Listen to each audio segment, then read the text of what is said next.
ಕಾಲದಲ್ಲಿ ಬಸವಾದಿ ಶರಣರ ಸಾರಥ್ಯದಲ್ಲಿ ನಡೆದಂತಹ ಸಮಗ್ರ ಕ್ರಾಂತಿ ವಿಶ್ವದಲ್ಲಿಯೇ ವಿನೂತನವಾದದ್ದು. ಶರಣರು ನಡೆಸಿದಂಥ ಈ ಸಮಗ್ರ ಕ್ರಾಂತಿಯ ಮೂಲ ಆಶಯ ಆತ್ಮಕಲ್ಯಾಣದ ಜೊತೆಗೆ ಲೋಕ ಕಲ್ಯಾಣ. ಅವರ ದೃಷ್ಟಿಯಲ್ಲಿ ಜನಸಾಮಾನ್ಯರ ಬದುಕು ಹಸನಾಗಬೇಕು, ಶೋಷಣೆ ಮುಕ್ತವಾದ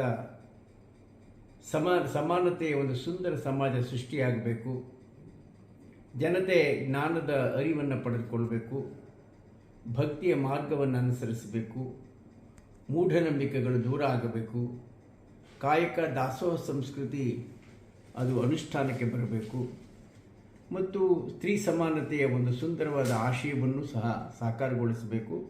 ಇಂತಹ ಒಂದು ಮಹತ್ವಾಕಾಂಕ್ಷೆಯನ್ನು ಹೊಂದಿದಂತಹ ಆ ಕಲ್ಯಾಣದ ಅಂದಿನ ಕ್ರಾಂತಿ ಅನೇಕ ವಿಧಗಳಲ್ಲಿ ಇವತ್ತು ಜನರ ಮನೆ ಮನೆಗೆ ಮುಟ್ಟಿಸ್ತಕ್ಕಂಥ ಪ್ರಯತ್ನಗಳು ವಿಭಿನ್ನ ರೀತಿಯಲ್ಲಿ ನಡೀತಾ ಇವೆ. ಆ ದಿಸೆಯಲ್ಲಿ ಕಲ್ಯಾಣ ನಡಿಗೆ ಮತ್ತು ಹರಳೆಯ ಜ್ಯೋತಿ ಯಾತ್ರೆ ಎನ್ನುವಂತಹ ಒಂದು ವಿಶಿಷ್ಟವಾದಂಥ ಯೋಜನೆಯನ್ನು ನಮ್ಮ ಆತ್ಮೀಯರು, ಹಿರಿಯ ವಕೀಲರು, ಬಸವತತ್ವದ ಒಂದು ನಿಷ್ಠಾವಂತ ಅನುಷ್ಠಾನ ಮಾಡತಕ್ಕಂಥ ಮಿತ್ರರಾದ ಬಸವರಾಜ ಪಾಟೀಲ್ರವರು ಈ ಕಾರ್ಯಕ್ರಮವನ್ನು ಕೈಗೆತ್ತಿಕೊಂಡಿದ್ದಾರೆ. ಫೆಬ್ರವರಿ 15ರಿಂದ ಮಾರ್ಚ್ 1ರವರೆಗೆ ನಡೆಯುವಂತಹ ಯಾತ್ರೆ ಎಲ್ಲಿಂದ ಪ್ರಾರಂಭ ಆಗುತ್ತೆ ಅಂದರೆ, ಯಾವ ಮಧುವರಸ ಹರಳೆಯನ ಒಂದು ವಿವಾಹದ ಸಂಬಂಧ ಆದಂತಹ ಕ್ರಾಂತಿ ಏನಿದೆ, ಆ ಅಂತರ್ಜಾತಿ ವಿವಾಹದಿಂದ ಉಂಟಾದಂತಹ ಒಂದು ರೀತಿಯ ಅಸಹನೆ ಮತ್ತು ಕೆಲವು ಸ್ವಾರ್ಥ ವ್ಯಕ್ತಿಗಳು ನಡೆಸಿದಂತಹ ಆ ಹುನ್ನಾರದಿಂದ ಆದಂತಹ ಏನು ಆ ಘಟನೆ ಇದೆ, ಅದರಿಂದ ಪ್ರಾರಂಭ ಆದಂತಹ ಕ್ರಾಂತಿಯ ಆ ಕೊನೆಯ ಘಟ್ಟದ ಒಂದು ಚಿತ್ರಣವನ್ನು ನಾವು ಊಹಿಸಿಕೊಂಡ್ರೆ ನಮಗೆ ಅರ್ಥವಾಗುತ್ತೆ ಆ ಸಂದರ್ಭ ಹೇಗಿತ್ತು ಅಂತ. ಶರಣೆ ಕಲ್ಯಾಣಮ್ಮ ಮತ್ತು ಹರಳೆಯ ದಂಪತಿಗಳು ಬಸವಣ್ಣನವರಿಗೆ ಅರ್ಪಿಸಿದ ಚೆಮ್ಮಾವಿಗೆ ಇರುವಂತಹ ಸುಕ್ಷೇತ್ರ ಬಿಜಿನಹಳ್ಳಿಯಿಂದ ಈ ನಡಿಗೆ ಪ್ರಾರಂಭ ಆಗ್ತಾ ಇರುವುದು ಬಹಳ ಅರ್ಥಪೂರ್ಣ. ಪ್ರತಿದಿನ ಬೆಳಿಗ್ಗೆ ಒಂದು ಸುಮಾರು 25 ಜನ ಒಟ್ಟಿಗೆ ಇರುವಂತಹ ಶರಣ ಗುಂಪು ಬೆಳಗ್ಗೆ ಪ್ರಾರಂಭವಾಗುವಂತಹ ನಡಿಗೆ 11 ಗಂಟೆಗೆ ಒಂದು ಶಾಲೆಯಲ್ಲಿ ಒಂದು ಕಾರ್ಯಕ್ರಮ ಆಗುತ್ತೆ, ಶರಣರ ಚಿಂತನೆಯ ಕಾರ್ಯಕ್ರಮ. ಆನಂತರ ಸಂಜೆ ಆ ಊರಿನಲ್ಲಿ ಒಂದು ಕಲ್ಯಾಣದ ಕ್ರಾಂತಿಗೆ ಸಂಬಂಧಪಟ್ಟಂಥ ಒಂದು ನಾಟಕ.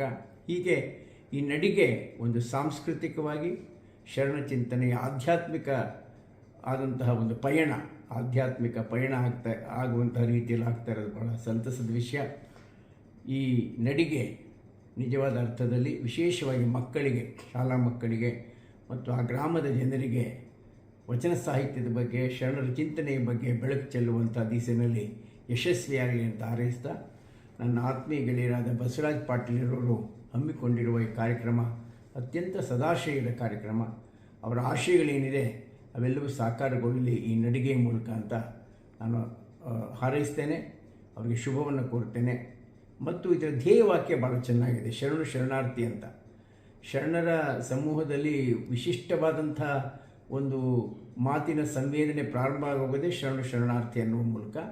ಅಂತಹ ಶರಣು ಶರಣಾರ್ಥಿಯನ್ನು ಧ್ಯೇಯವಾಕ್ಯವನ್ನಾಗಿ, ಧ್ಯೇಯ ಸಂದೇಶವನ್ನಾಗಿ ಇಟ್ಟುಕೊಂಡಿರ್ತಕ್ಕಂಥ ಈ ನಡಿಗೆ ನಿಜವಾದ ಅರ್ಥದಲ್ಲಿ ತುಂಬ ಒಳ್ಳೆಯ ಆಶೆಯನ್ನು ಇಟ್ಕೊಂಡಿದೆ. ಅದಕ್ಕಾಗಿ ಈ ನಡಿಗೆಗೆ ನಾನು ಶುಭವನ್ನು ಕೋರ್ತೇನೆ. ನಾನು ಈ ಸಂದರ್ಭದಲ್ಲಿ ಇಡೀ ಏನು ಈ ನಡಿಗೆಯಲ್ಲಿ ಭಾಗವಹಿಸುವ ಎಲ್ಲರಿಗೆ ಶುಭವನ್ನು ಕೋರ್ತಾ, ಬಸವರಾಜ ಪಾಟೀಲ್ ಈ ಪ್ರಯತ್ನ ಯಶಸ್ವಿ ಕಾಣಲಿ ಅಂತ ಹೇಳ್ತೇನೆ.